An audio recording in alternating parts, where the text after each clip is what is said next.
పార్వతీపురం మన్యం జిల్లా collector doctor N Prabhakar Reddy నూతన సంవత్సర వేడుకలను కొమరడ మండలం గదబవలస గ్రామంలో అత్యంత సాదాసీదేగా ఆత్మీయంగా జరుపుకున్నారు. ఆడంబరాలకు దూరంగా మారుమూల గిరిజన గ్రామంలోని గిరిజన కుటుంబాల మధ్యకు వెళ్లి వారితో కలిసి కొత్త ఏడాది వేడుకల్లో joint collector, ITDA in charge project అధికారి సి యశ్వంత్ కుమార్ రెడ్డితో కలిసి పాలు పంచుకున్నారు.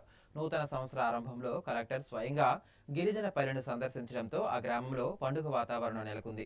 గిరిజన ఆచారాల ప్రకారం వారు కలెక్టర్కు ఘన స్వాగతం పలికారు. స్థానిక గిరిజన మహిళలు ప్రదర్శించిన సంప్రదాయ థింసా నృత్యం ప్రత్యేక ఆకర్షణగా నిలిచింది. యువకుల నృత్యాలు వేడుకల్లో హుషారులు నింపాయి. ఈ సందర్భంగా కలెక్టర్ మాట్లాడుతూ గిరిజనులతో కొత్త ఏడాది వేడుకలు జరుపుకోవడం మర్చిపోలేని అనుభూతిని ఇచ్చిందన్నారు. ప్రజల ముఖాల్లోని నవ్వులే తమకు శక్తినిస్తాయన్నారు.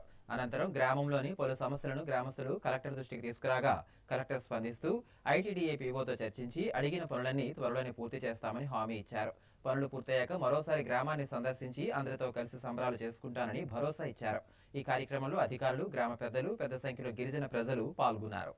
కలర్ఫుల్ ముగ్గేసిన వాళ్ళందరికీ కూడా నూతన సంవత్సర శుభాకాంక్షలు. సో మిమ్మల్ని చూస్తుంటే మాకు కూడా శక్తి వస్తుంది, చాలా హుషారుగా ఉంది, చాలా సంతోషంగా ఉంది. మీ అందరి ముఖాల్లో నవ్వు చూస్తే మాకు కూడా చాలా చాలా సంతోషంగా అనిపిస్తుంది.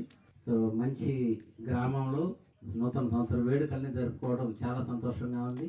ఇక్కడికి వచ్చి మీతోటి నూతన సంవత్సర వేడుకలను జరుపుకోవడం అనేటువంటిది ఎప్పటికీ గుర్తుండిపోతుంది. సో మీకు అందరికీ కూడా మరొక్కసారి అభినందనలు, కృతజ్ఞతలు తెలియజేస్తున్నాను.